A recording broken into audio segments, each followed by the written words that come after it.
আসসালামু আলাইকুম রহমতুল্লাহ। Welcome to breaking news. Breaking নিউজের পক্ষ থেকে আপনাদের জানাই স্বাগত।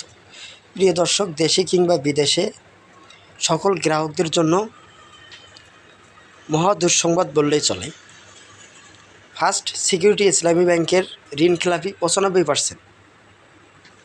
তাহলে কি ইচ্ছাকৃতভাবেই বকেয়া পরিশোধ করছে না গ্রাহকরা? শেয়ার বাজারে তালিকাভুক্ত ফার্স্ট সিকিউরিটি ইসলামী ব্যাংকের বিতরণ করা ঋণের 95%ই খেলাপি হয়ে পড়ে রয়েছে।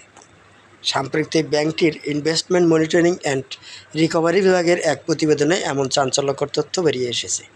প্রতিবেদন অনুযায়ী 196টি প্রতিষ্ঠানের কাছ থেকে ব্যাংকটির মোট 51,025 কোটি টাকার পাওনা রয়েছে বলে জানা গেছে। এর মধ্যে বিতর্কিত এস আলম গ্রুপ একাই বেনামি ও নাম সর্বস্ব প্রতিষ্ঠানের মাধ্যমে 40,000 কোটি টাকা হাতিয়ে নিয়েছে বলে উল্লেখ রয়েছে। জানা গেছে, ব্যাংকটির মোট 60,915 কোটি ঋণের মধ্যে 58,182 কোটি টাকায় খেলাপি, যা মোট ঋণের 95%। এটি দেশের ব্যাংকিং খাতের ইতিহাসে এক নজিরবিহীন ঘটনা। 2025 সালের মার্চ মাসেই প্রতিবেদন অনুযায়ী ব্যাংকটির প্রায় 17,700 কোটি টাকার মূলধন ঘাটতি রয়েছে। ফার্স্ট সিকিউরিটি ইসলামী ব্যাংকের চেয়ারম্যান মোহাম্মদ আব্দুল মান্নানের অভিযোগ, বিগত সরকারের আমলে ব্যাংকটিতে বড় ধরনের অনিয়ম হয়। এখনও ব্যাংকটির পূর্ণ সংগঠনের অনিয়মের ভেঙে জড়িত ধারা দিচ্ছে, ইচ্ছাকৃতভাবে বকেয়া পরিশোধ করছে না।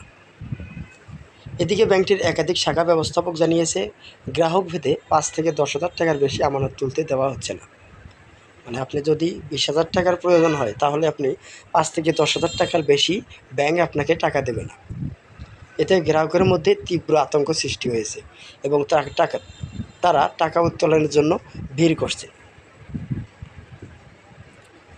এছাড়া তালিকায় বেক্সিমকো, নাসা, এনএক্স, শিকদারের মতো অনেক নামি-দামি প্রতিষ্ঠানের নামও রয়েছে। ব্যাংকটির অভ্যন্তরীণ এক নিরীক্ষ প্রতিবেদনের অসংখ্য অনিয়মের চিত্র উঠে এসেছে, যার মধ্যে উল্লেখযোগ্য বেনামি ব্যক্তি ও প্রতিষ্ঠান বিনিয়োগ প্রদান, বিনিয়োগ সীমা অতিক্রম করে ঋণ অনুমোদন, জামানত বা বন্ধকৃত সম্পত্তির অস্বাভাবিক মূল্যায়ন, অনাবৃত জামানতের বিপরীতে ঋণ বিতরণ, মুনাফা মওকুফের নামে মূলধন মওকুফ। এছাড়া রয়েছে এমডিআর বা দায়িত্ব আমানতের বিপরীতে নিয়ম বহির্ভূত মুনাফা বিতরণ নামে উত্তোলন, বিনিয়োগ ও পদোন্নতি গুরুত্বের অনিয়ম,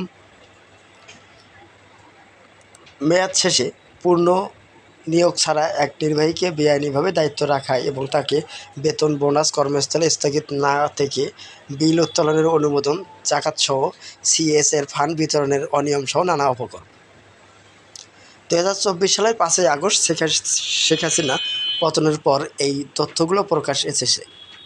এতে আতঙ্কিত হয়ে গ্রাহকেরা একযোগে ব্যাংক থেকে উত্তোলন শুরু করলে ফার্স্ট সিকিউরিটি ইসলামী ব্যাংকের তীব্র তারল্য সংকট দেখা যায়। আজকের মতন এই পর্যন্ত থাকছে। পরবর্তীতে সব নিউজ পেতে আমাদের চ্যানেলটিতে সাবস্ক্রাইব করে বেল বাটন অন করে রাখবেন।